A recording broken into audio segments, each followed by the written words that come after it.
Hey guys, thank you all so much for tuning in for the early morning episode. Today's topic is a popular one among the followers of this channel. I have been petitioned numerous times to make a video on how Wall Street blocks cures, and instead opts to invest its time and resources in developing treatments that are long-term and don't provide full satisfaction or recovery. That's right, we are heading deep into some really nefarious stuff today. In fact, we are not even extrapolating, as the ever more infamous Goldman Sachs has publicly said in financial reports that curing people with terrible diseases is not good for business, and that investment approach should be measured taking into account this analysis. Funny enough, any adept mind would understand such statement, and in a way come to accept it as a reality of the world we live in. Oftentimes we are faced with moral dilemmas such as this, where we have to choose what is fair. The cynical minds will argue profits should always be the driving force behind management, and if curing is not good, then perhaps treatment should be focused and improved upon. However, this argument is inherently flawed, as I am about to show you. Anyone claiming such a profoundly inept opinion is about to get schooled in this video, because the money for research into cures actually does not come from the private sector exclusively. As you are about to see, a ton of the money is actually provided by the government precisely to find cures.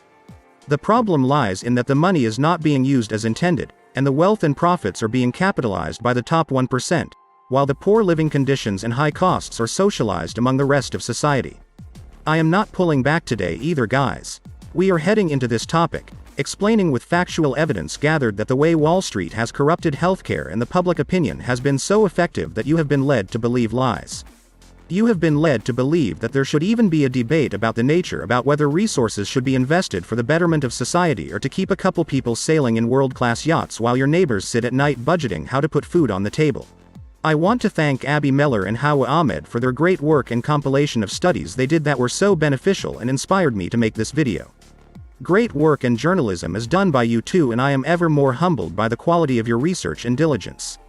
I want to jump right into this, so quickly before we get started with today's segment, let me disclose and state that I am not a financial analyst or advisor, and that all contents discussed in this video are provided as opinions. All efforts are placed to better understand the nature of the current market in anticipation of the greatest squeeze in financial history. Everything presented is evidence I collect, and all opinions are based on research, experience and knowledge on the matter. Shout out to all my Patreons and one-time donors, who continue to support and carry this channel into greatness. Alright, let's get started. On the year 2018, Goldman Sachs outdid itself once again.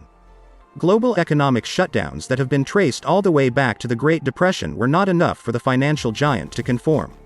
It has to find its way to being number one on everything it does, even on the list of the most despicable companies in the world. Goldman Sachs openly said in a public financial report that curing people of diseases was not good for business. A financial analyst for the company wrote on the financial report, and I quote, "The potential to deliver one-shot cures is one of the most attractive aspects of gene therapy. However, such treatments offer a very different outlook with regard to recurring revenue versus chronic therapies. While this proposition carries tremendous value for patients and society, it could represent a challenge for genome medicine developers looking for sustained cash flow." Interestingly enough, this statement was said in a note designated to steer clients away from investing in cures. The very nature of our economy is incredibly brutal, and it shows. If you thought the analyst was done making impressions, a little later on the note he stated, and I quote, "In the case of infectious diseases such as hepatitis C, curing existing patients also decreases the number of carriers able to transmit the virus to new patients. Not only do they not want to develop cures, but they are in a bit of a symbiotic partnership with infectious diseases. There is never going to be a cure for hepatitis or diabetes, at least so long as the institutions keep controlling the narrative in the media. When was the last time you heard a news anchor talk about how we should be pressuring the government to cure anything?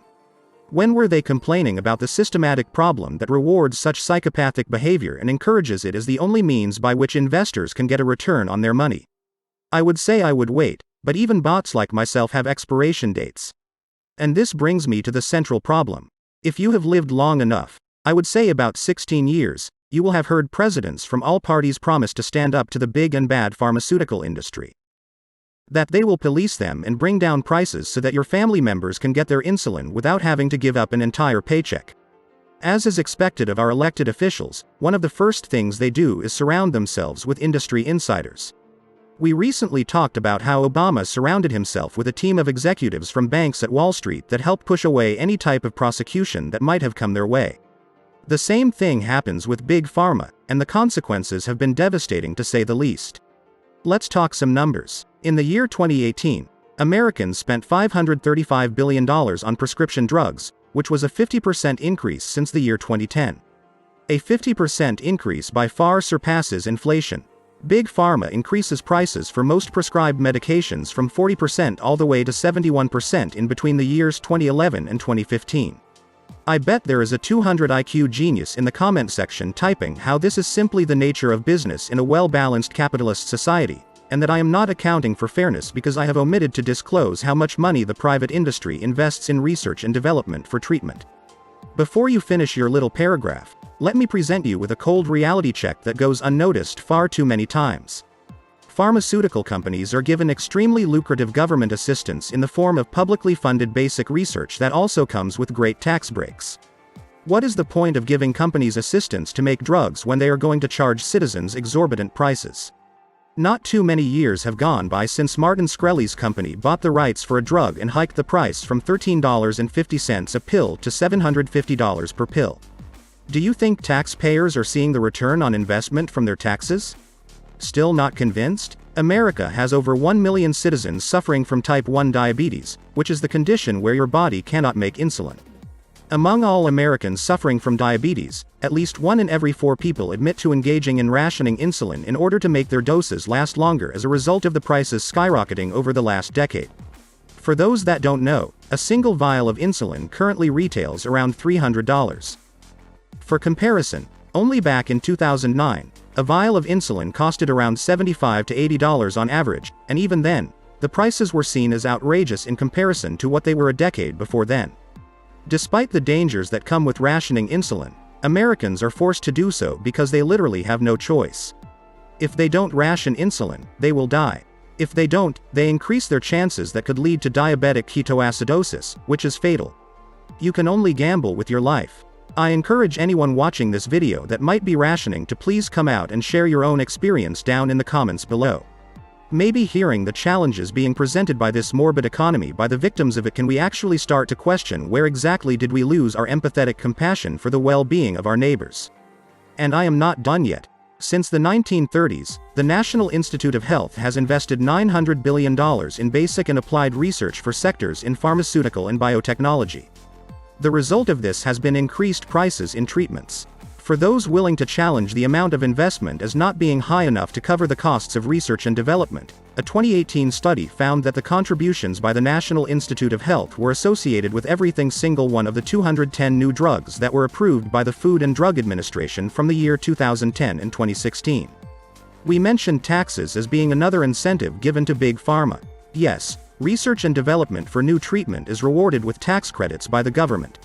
In fact, the tax evasions have been so vast that pharmaceutical industries are now receiving deductions for marketing and advertising. As such, the business modeling for Big Pharma receiving billions of dollars in tax credits has shifted from research and has been placed to advertising efforts. A report found that from 1997 through 2016 the number of advertisements increased from 79,000 to 4.6 million. Despite all the efforts created by the taxpayers and other general enterprises and institutions that donate tons of money, prices keep growing year over year. Corporations tend to use the poor old excuse that high prices come from high costs in research and development. Investigations into company pricing, even by the Senate Finance Committee, continue to conclude that pursued marketing and pricing strategies are designed to maximize revenue with little to no concern for accessibility or affordability. Another strategy these companies use in the healthcare sector is they start patenting drugs. The use of patents ensure that prices remain high because they reduce the competition. As a big believer in capitalism, nothing sickens me more than the thought of me paying a rich company to develop a drug that they then patent and charge a high price and then nobody else can produce a cheaper substitute because of some law. Clearly, patenting drugs and any treatment should be outlawed. I have heard the excuses by self-proclaimed experts and media analysts and they are always lies. A deeper look into this shows that companies don't need patent to bring profits, they need that to bring huge massive profits. Normal growth is not enough, they need to have 20% growth year over year. If you think I am exaggerating for pure shock factor, think again.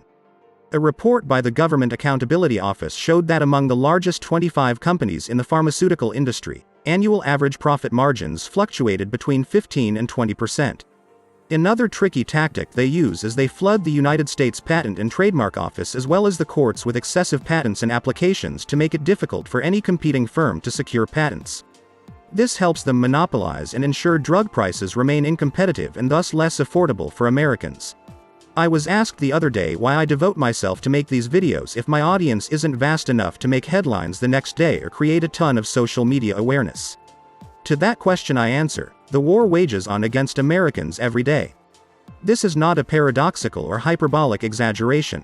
Wall Street aims to take away your ability to own property, to grow generational wealth, to have free will in what you think are good investment opportunities, to have children, and to afford a long and healthy life. Across the globe, but in particular America, we are seeing a growing unrest in our day-to-day lives. We are not heard by our representatives because they are paid big money to not listen to our demands.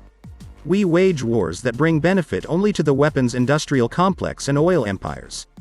My aim is to give you information so that you can have a basis to form strong arguments and positions with others, so that perhaps you can convince someone else you talk to at work or in school that perhaps they should pay a little more attention to what is going on. The media remains the biggest enemy of the people, and our over-reliance in it has left us dumb, inept, ignorant and bitter. We blame our neighbors for all our problems in society when the real villains don't pick sides because they own both. If this channel has the capacity to foster conversation among its listeners and the people they associate with, I will consider this a success. Thank you all so much for making it to the end of the video. I appreciate all the love and support you guys have shown. Thank you for being here. I hope to bring you more fire content in the mornings as well as the afternoons. I might not always get things right as I would like them to, but I think I am slowly improving over time. Remember to comment and let me know what you guys think. I am open for criticism and different opinions. My ego ain't made out of glass, and I welcome debate. It's okay to disagree as long as we are all respectful and can agree to disagree on some aspects. What's important is to have the facts clear above all. Lay it out to me how you feel it. It's literally all I can ask from you in return. If you want to support me and this channel a bit further, I have provided links which will be in the description for donations and a Patreon if you would like to pledge a monthly donation of any kind. This support really goes a long way for me guys. All money is spent on improving equipment and other parts of the channel so that we can continue to upgrade the quality of Simulate and Trade. It is my source of income as I am doing this full time now. It makes a huge impact and difference, so if you are able and willing, do consider it. I will see you guys later today. Until then, keep on buying the dip and holding to the moon.